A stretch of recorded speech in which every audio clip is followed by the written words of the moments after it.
राधे राधे। जय श्री कृष्णा। आज मैं इस वीडियो में शुक्ल पक्ष की पुरुषोत्तम मास की शुक्ल पक्ष की एकादशी पद्मिनी एकादशी की कथा सुनाने जा रही हूँ। कृपया भक्तों ध्यान से इसे सुनिए, प्रेम से बोलिए विष्णु भगवान की जय। तप्त कंचना गौरांगी राधा वृंदावनेश्वरी वृषभानु सुते देवी प्रणमामि हरिप्रिये वक्षकल्पतरुभ्यश्च कृपा सिन्धुभ्य एव च पतितानां पावनेभ्यो वैष्णवेभ्यो नमो नमः। इस दिन राधा कृष्ण और शिव पार्वती की विशेष पूजा की जाती है। जहाँ तक व्रत के विधि विधान का प्रश्न है, यह हर एकादशियों की सदृश ही किया जाता है, परंतु इस उत्तम मास की एकादशी में दान को विशिष्ट महत्व दिया गया है।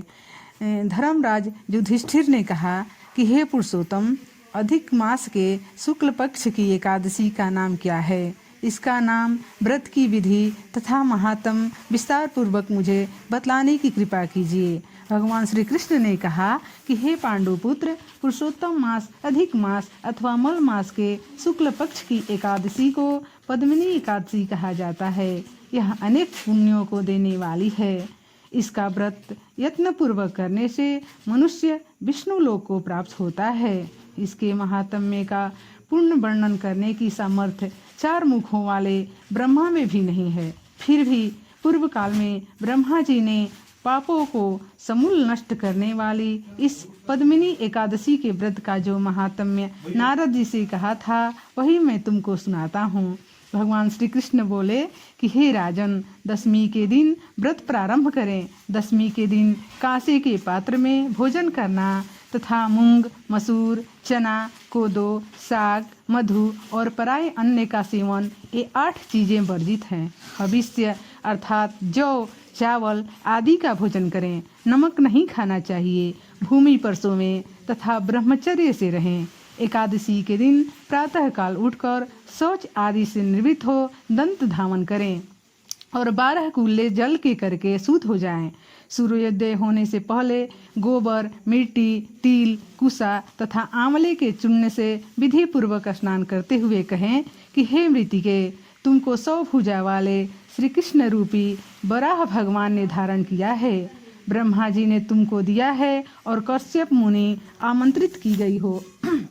मेरे नेत्रों, बालों और सारे शरीर में लगकर मेरे अंगों को पवित्र करो। हे मृतिके, मैं तुमको नमस्कार करता हूँ। समस्त औषधियों से उत्पन्न और गौ के उदर में स्थित पृथ्वी को पवित्र करने वाला गोबर मुझे शुद्ध करें। ब्रह्मा जी के थूक से उत्पन्न लोक को पवित्र करने वाले आंवले, तुमको नमस्कार है। तुम्हारे स्पर्श से मेरा शरीर पवित्र हो। हे शंख, चक्र, गदा धारण करने वाले विष्णु भगवान, आप मुझको अपने तीर्थ में स्नान की आज्ञा दीजिए। इस प्रकार वरुण के मंत्रों को पढ़ता हुआ गंगादि तीर्थों का स्मरण कर जलाशय के विधि पूर्वक स्नान करें और मुख, पीठ, हृदय तथा शरीर का खूब अच्छी तरह मार्जन करें। फिर सुंदर स्वच्छ श्वेत वस्त्र धारण करके संध्या तर्पण आदि नित्य नियम करने के बाद विष्णु भगवान के मंदिर में जाकर उनकी पूजा आराधना करें। तत्पश्चात घर आकर स्वर्ण के बने हुए राधिका सहित कृष्ण और पार्वती सहित भगवान शिव का विधि पूर्वक पूजन करें। कलश के ऊपर तांबे या मिट्टी के पात्र में स्वर्ण अथवा चांदी की विष्णु भगवान की मूर्ति स्थापित करके पूजन करें। उस ऋतु में होने वाले कमल आदि पुष्प, धूप, दीप, नैवेद्य आदि विविध सामग्रियों से केशव और शिव का पूजन करें। प्रेम के वशीभूत होकर भगवान के सामने नृत्य और गायन तथा कीर्तन आदि करें। नीच मनुष्यों से वार्तालाप न करें तथा झूठ न बोलें। रजस्वाला का स्पर्श न करें तथा ब्राह्मण तथा गुरु की निंदा भूलकर भी न करें। इस दिन धर्मशास्त्रों और पुराणों की कथा सुननी चाहिए। पद्मिनी एकादशी को जल भी नहीं पीना चाहिए। यदि न रहा जाए तो केवल थोड़ा सा जल पी लेवें। यदि शक्ति न हो तो फलाहार कर लें। समस्त रात्रि भगवान का कीर्तन, पूजन तथा जागरण करना चाहिए। प्रथम पहर की पूजा में नारियल, दूसरे प्रहर में बिल्व फल, तीसरे में सीताफल और चौथे प्रहर में सुपारी तथा नारंगी अर्पण करनी चाहिए। प्रथम पहर का पूजन करने से अग्निष्टोम यज्ञ का फल प्राप्त होता है। दूसरे प्रहर की पूजा से वाजपेयी यज्ञ का, तीसरे प्रहर की पूजा से अश्वमेध यज्ञ का और चौथे प्रहर के पूजन तथा जागरण से राजसूय यज्ञ का फल मिलता है। इस व्रत से बढ़कर अन्य कोई यज्ञ, तप, दान तथा पुण्य नहीं है। जिसने इस एकादशी का व्रत किया उसने पृथ्वी के सारे तीर्थ और क्षेत्रों में दर्शन व स्नान कर लिए। इस प्रकार सूर्योदय तक जागें और सूर्य के उदय होने पर उत्तम नदी, सरोवर, तीर्थ स्थल में जाकर स्नान करें तथा विधि पूर्वक भगवान का पूजन करें और श्रेष्ठ ब्राह्मणों को भोजन करावें। घड़ा आदि का पूजन कर ब्राह्मणों को दान कर दें। जो मनुष्य उपर्युक्त विधि के अनुसार व्रत करते हैं उनका यह व्रत सफल हो जाता है तथा अंत में मुक्ति प्राप्त होती है। श्री कृष्ण भगवान ने आगे कहा कि हे राजेंद्र, जिसने पद्मिनी एकादशी का व्रत कर लिया उसने मानो सभी व्रतों को कर लिया। अब तुम पद्मिनी एकादशी की कथा ध्यान पूर्वक सुनो। एक समय कार्तिवीर्य ने रावण का बंदी गृह में बंद कर रखा था। तब पुलस्त्य जी ने कार्तिवीर्य से विनय करके उसको छुड़वा दिया। इस घटना को सुनकर नारद जी ने पुलस्त्य जी से पूछा कि हे मुने, जिस महावीर रावण ने समस्त देवताओं सहित देवराज इंद्र को भी जीत लिया था उसको कार्तिवीर्य ने किस प्रकार जीतकर बंदी बनाया, यह वृतांत मुझको विस्तार पूर्वक सुनाइए। तब पुलस्त्य जी ने कहा कि हे नारद, पहले आप कार्तिवीर्य की उत्पत्ति का वृत्तांत सुनिए।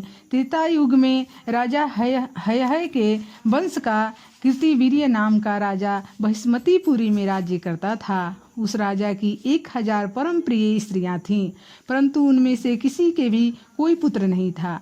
पुत्र प्राप्ति के लिए राजा ने अनेक प्रयत्न किए, परंतु भाग्यवश राजा के पुत्र नहीं हुआ और सब यत्न निष्फल रहे। पुत्र के बिना राजा को सारा राज्य दुखमय प्रतीत होता था। कुछ काल बाद राजा को यह ज्ञात हुआ कि तब से सभी अभिष्ट फल की सिद्धि हो सकती है। यह सोचकर राजा कृतवीर्य तप करने हेतु वन में जाने की तैयारी करने लगा। राजा को वन में तप के लिए जाते हुए देखकर इक्ष्वाकु वंश में उत्पन्न राजा हरिश्चंद्र की पद्मिनी नाम वाली कन्या, जो कि राजा की परम प्रिय रानी थी, साथ जाने के तैयार हो गई और दोनों ही अपने सुंदर वस्त्राभूषणों को त्याग कर बल्लेकल वस्त्र धारण कर गंधमादन पर्वत पर तप करने चले गए। राजा कृतवीर्य और रानी पद्मिनी ने उस पर्वत पर 10,000 वर्ष तक तप किया, परंतु फिर भी उन्हें पुत्र की प्राप्ति नहीं हुई। तब उस पतिव्रता रानी पद्मिनी ने अपने पति के शरीर में केवल नस और अस्थि मात्र देखकर महासाध्वी अनुसुईया जी से पूछा कि हे साध्वी, मेरे पति को तपस्या करते हुए 10,000 वर्ष बीत गए, परंतु भगवान फिर भी प्रसन्न नहीं हुए, सो इसका क्या कारण है? आप कृपा करके कोई ऐसा व्रत कहें जिससे भगवान हम पर प्रसन्न हो और हमें चक्रवर्ती पुत्र की प्राप्ति हो। पद्मिनी ने अनुसुईया जी से कहा कि हे सुंदरी, वर्ष के 12 मासों के अतिरिक्त एक अधिक मास होता है जो 32 मास के पश्चात आता है। इस अधिक मास के शुक्ल पक्ष में द्वादशी युक्त पद्मिनी और कृष्ण पक्ष में परमा नाम की 2 एकादशियां आती है। शुक्ल पक्ष की पद्मिनी एकादशी को जागरण सहित तुम उसका व्रत करो। इस व्रत के करने से भगवान तुम पर प्रसन्न होकर शीघ्र ही पुत्र देंगे। इसके पश्चात अनुसुईया जी ने रानी से व्रत की सब विधि कही। उसको सुनकर रानी पद्मिनी पुत्र प्राप्ति की इच्छा से इस व्रत को करने लगी। वह सदैव एकादशी को निराहार रहती और रात को जागरण करती थी। व्रत के समाप्त होने पर भगवान विष्णु प्रसन्न होकर गरुड़ पर आरूढ़ होकर उसके पास आ गए और वर मांगने के लिए कहा। रानी ने इस पर उनकी स्तुति करते हुए विनय की कि हे महाराज, आप मेरे पति को वरदान दीजिए। भगवान बोले कि हे सुंदरी, मलमास के समान मुझको और कोई मास प्रिय नहीं है।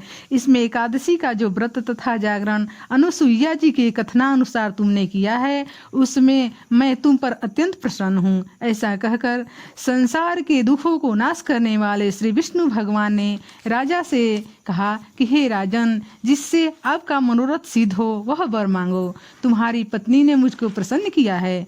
तब राजा कृतवीर्य ने सर्वश्रेष्ठ और यशस्वी पुत्र का वर मांगा और कहा कि हे जगदीश्वर प्रभु, मेरा पुत्र ऐसा परमवीर हो कि आपके अतिरिक्त देवता, मनुष्य, नाग, दैत्य, राक्षस आदि किसी से न मरे। राजा की बात सुनकर और वरदान देकर भगवान विष्णु अंतर ध्यान हो गए। इस व्रत के प्रभाव से पद्मिनी के कार्तिवीर्य नामक तेजस्वी पुत्र हुआ। तीनों लोकों में भगवान विष्णु के अतिरिक्त उनको जीतने में अन्य कोई समर्थ नहीं था। तब यदि दशकंधर रावण कार्तिवीर्य से पराजित हो गया तो उनमें कौन सी आश्चर्य की बात है, क्योंकि महाबली कार्तिवीर्य देवताओं के भी देवता भगवान विष्णु के वर से उत्पन्न हुए थे। अतः रावण पर उनकी विजय का कोई आश्चर्य का विषय नहीं है। नारद जी को इतना बताकर पुलस्त्य मुनि अपने आश्रम को चले गए। श्री कृष्ण जी ने आगे कहा कि हे राजन, यह मैंने मलमास के शुक्ल पक्ष की पद्मिनी एकादशी के व्रत का महात्म कहा है। जो कोई इस व्रत की कथा को पढ़ते हैं, सुनते हैं, वे भी संसार में यशस्वी होकर अंत में अनंत काल तक विष्णु लोक में वास करते हैं। प्रेम से बोलिए श्री हरि विष्णु भगवान की जय। भक्तों, आपसे विनती है कि जब आप एकादशी का व्रत करें उस दिन किसी की निंदा न करें। सुबह से उठकर भगवान का नाम जपें। इस प्रकार नाम जपें: 1 बार राम राम, 2 बार राम राम, 3 बार राम राम, 4 बार राम राम, 5 बार राम राम, 6 बार राम राम, 7 बार राम राम, 8 बार राम राम, 9 बार राम राम, 10 बार राम राम, 11 बार राम राम। मन लागे जपन के ए माला, मन लागे जपन के ए माला। इस प्रकार 108 बार करते हुए राम राम का जप करते जाएं। प्रेम से बोलिए विष्णु भगवान की जय। राधे राधे। देख कुछ